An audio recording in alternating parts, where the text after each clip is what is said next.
So today we're going to dive into this ancient story, but honestly, it has a lesson that feels like it was written for right now, for our kind of chaotic world. And it's all about a monk who mastered what I can only call a mental superpower, resilience. The story comes from the Sutra of Puṇṇa, which is this classic Buddhist text. Don't let classic text fool you, though. It's actually a really short, profound story, but man, it packs an incredible punch. It gives you this timeless way of looking at, how to handle life's biggest challenges. All right, before we jump in, I want you to think about something. Just honestly, if someone repeatedly hurt you, like they insulted you, then they hit you, and then they hurt you even more, what would be your breaking point? Where would you draw the line? Just keep that in your head as we meet the hero of our story. Okay, so our story kicks off with a really simple, earnest request. But this one little request, it sets an absolutely incredible journey in motion. So you've got this monk, his name is Puṇṇa, and he goes up to the Buddha. And he's not looking for, a quick tip or a little piece of advice. He wants a core teaching, a real guiding principle that he can lean on when he's practicing all by himself, away from everyone. You can tell he is ready for a serious challenge. And believe me, a challenge is exactly what he gets.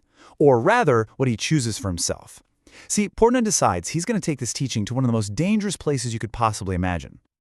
So Puṇṇa tells the Buddha, hey, I'm going to go teach in this remote land called Shronaparanta. And here's the catch. The Buddha warns him, the people there, they're known for being fierce, coarse, really aggressive. I mean, it is literally the last place on earth you'd want to go on a peace mission. Now, when the Buddha hears this, he doesn't say, no, you can't go. Instead, he starts laying out these intense what-if scenarios for Puṇṇa. And you realize this isn't just a casual chat. Oh no, this is a test of Puṇṇa's mind. The Buddha kicks it off with level 1 hostility, verbal abuse. He asks him, okay, Puṇṇa, what are you going to do if the people there just attack you with their words? What if they curse you and insult you? And Puṇṇa's response here is just fascinating. He doesn't say, oh, I'll just ignore them, or I'll be patient. No, he completely reframes the whole situation.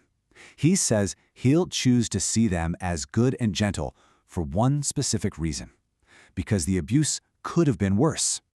So the Buddha, he pushes him. He escalates the test. All right, he says, but what if they do hit you with their hands? What will you think then? And Puṇṇa's mindset doesn't even flinch. He just does it again. He reframes. He finds a reason to be grateful, even while being physically assaulted. Well, he says, they're still good and gentle, because they could have hit me with stones, but they didn't. I think you can see where this is going, right? So the Buddha keeps upping the ante, escalating the violence more and more. And with every single step, Puṇṇa's incredible logic just becomes clearer and clearer. And this lays out his entire mental framework, this ladder of forbearance.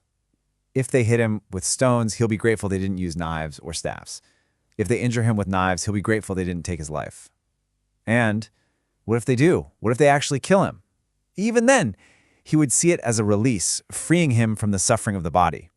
In every single scenario, no matter how horrific you can imagine it, he finds a way to see it through a lens of gratitude.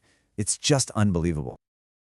This ancient wisdom actually has a modern name. We call it cognitive reframing. It's a psychological technique where you identify and then consciously change the way you view a situation or an emotion. Puṇṇa was an absolute master of this thousands of years ago. And the key here is he wasn't denying the pain, not at all. He was choosing his response to it. So the big question is, did he pass the test? And maybe more importantly, what on earth happened when this incredible mindset met the harsh reality of that violent land? Well, the Buddha was completely blown away. He says, excellent, Puṇṇa. With that kind of forbearance, you are more than ready. It's like he's saying Puṇṇa has forged this mental armor that will let him face anything. And the results? They were just astonishing. Puṇṇa's resilience didn't just help him survive out there, it allowed him to thrive. Get this. In his very first season in that land, he inspired 500 laymen to take up the practice. But wait, it didn't stop there. He also inspired 500 lay women. So he completely doubled his impact on this community that everyone else had basically written off as unreachable. And to support all these new people, he established 500 places for them to practice. I mean, think about that. He created this massive positive wave of change in a place that everyone else thought was just hopeless. And through all of this incredible practice of forbearance and teaching, Puṇṇa himself completed his own spiritual journey. He attained nirvana, the ultimate goal. So his resilience didn't just transform a whole community, it led to his own complete liberation. So, what are the takeaways for us from this ancient master? Well, first, it's pretty clear. Adversity is just part of life. It's going to happen. But, and this is the crucial part, our reaction to that adversity is a choice. That's within our control. Puṇṇa shows us that reframing isn't just some nice, fluffy idea. It's a powerful, practical tool.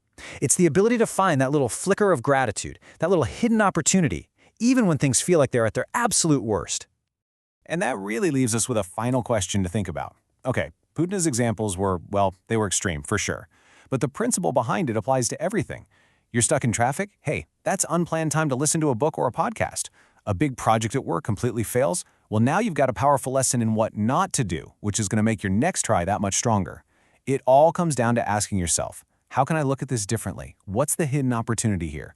Because the power to change your reality, it really does start with changing your mind.